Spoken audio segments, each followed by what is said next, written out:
how did it die, and what caused the death. These are some of the things I want to know about my recent Pleco puppy dying. I have a grow-out group in here that's about 10 fish. I thought I only had 8, but I found 2 more.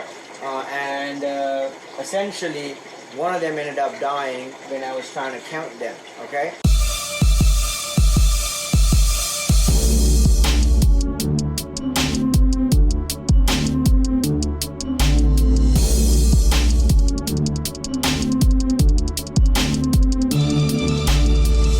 Produced by Malik.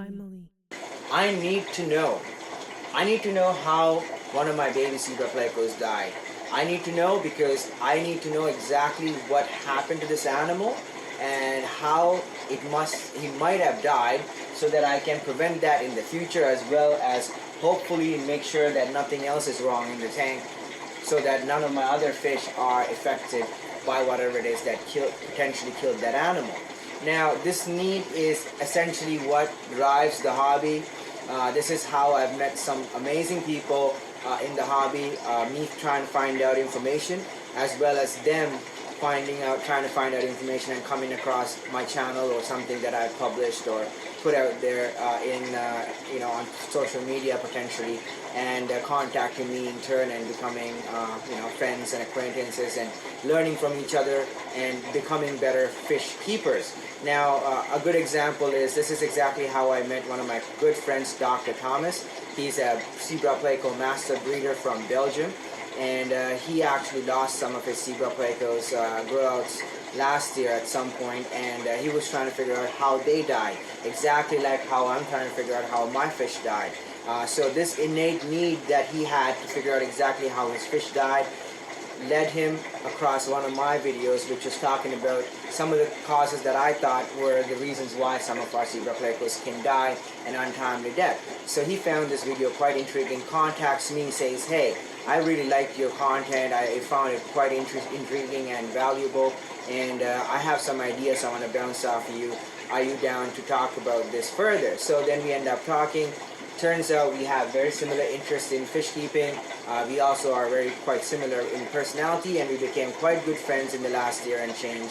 And I've learned quite a bit about breeding fish and all this stuff from him, and I'm pretty sure he also has learned quite a bit from myself, and we've improved our hobby quite a bit by becoming friends. And this whole thing happened because we have this need to know what happens to our fish. So this is essentially a good thing. It's not a bad thing, your innate burning desire.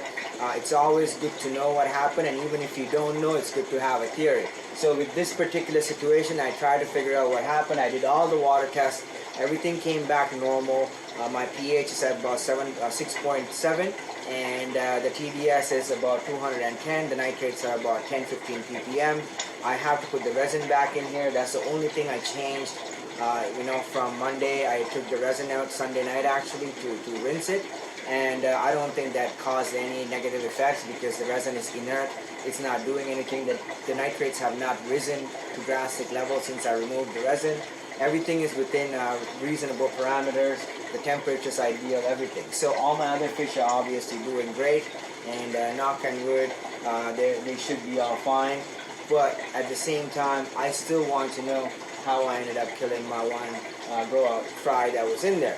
So there's obviously 9 other leftover fry that are doing well, and that shows to me that there has to be something that I might have done to cause this animal some type of harm. And I actually did have my hand in the breeder box the day before, or the night before actually, when I came home from work on Tuesday.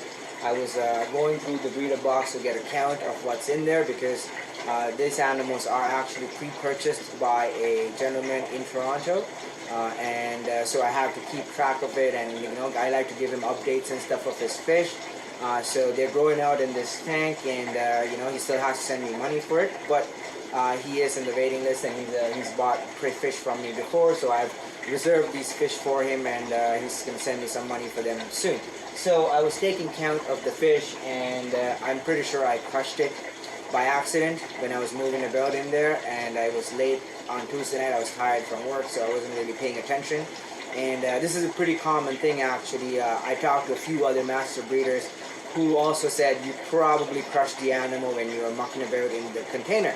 So I do have a theory. The animal looks completely healthy. I'll put some pictures of it and stuff like that here and there so you can see it, and also some videos of these guys so you can see them as well.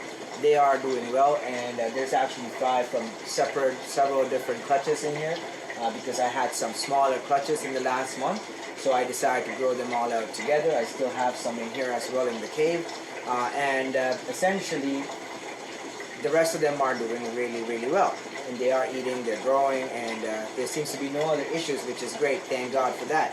Now, and assuming that I did crush it, which is my fault, obviously, and I really need to be more careful when I am mucking about in the fry rings and breeder boxes. Now, aside from these random death that happened here, for example, I rarely lose any fry. Once they pass the egg stage and they hatch out, they usually make it to adulthood or the selling size, and they end up going to somebody else's home. And like on average, out of maybe 500 eggs that hatch and pass the egg stage, I might lose if one, okay, if that. So it's very rare occurrence. So when that one fish that dies out of 500 fish, it ends up being a baby zeb, it does kind of bother me quite a bit. So that's why I really actually want to figure out what happened, and also to make sure that it doesn't happen to any of my other fish, and also to make sure that there's nothing wrong with the tank. So these are good things. This is why I decided to make the video for you guys real quickly.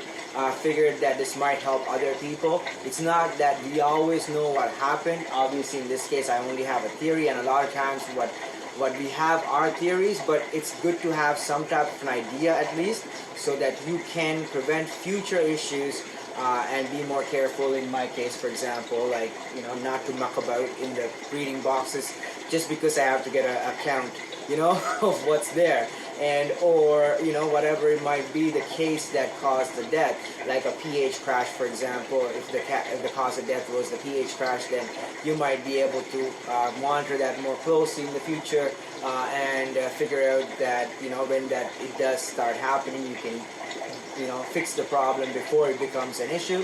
Things like that sort. Now, having said that, obviously we're not always going to know what happened because a lot of times it's just you know, some things that might be out of our control, like, you know, in this situation.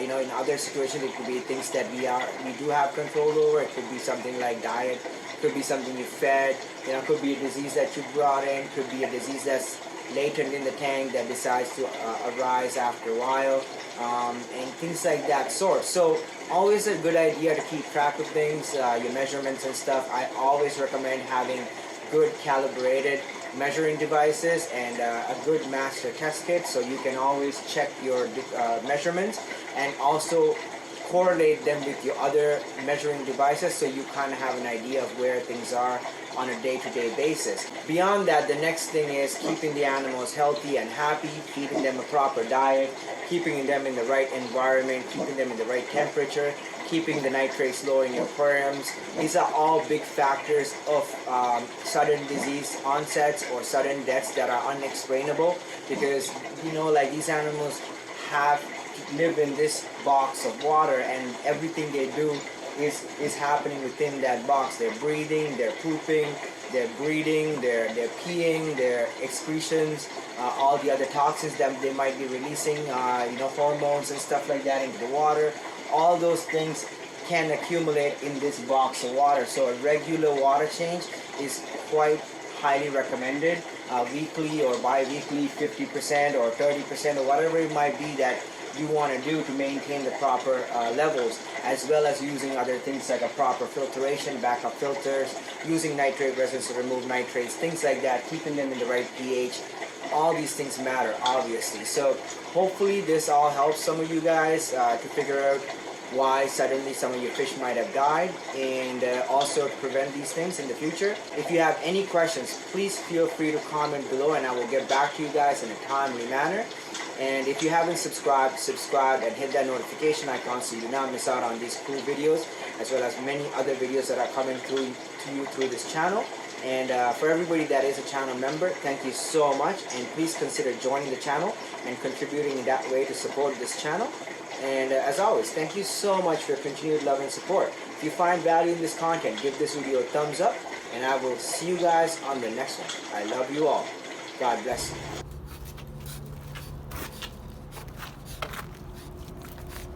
Come. It's safe.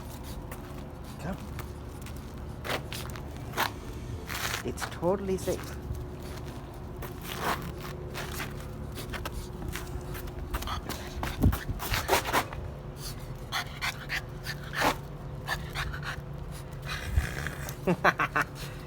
Hey.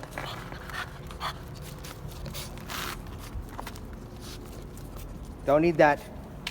Come on, over here. Come on. Good boy. How hot is the ground?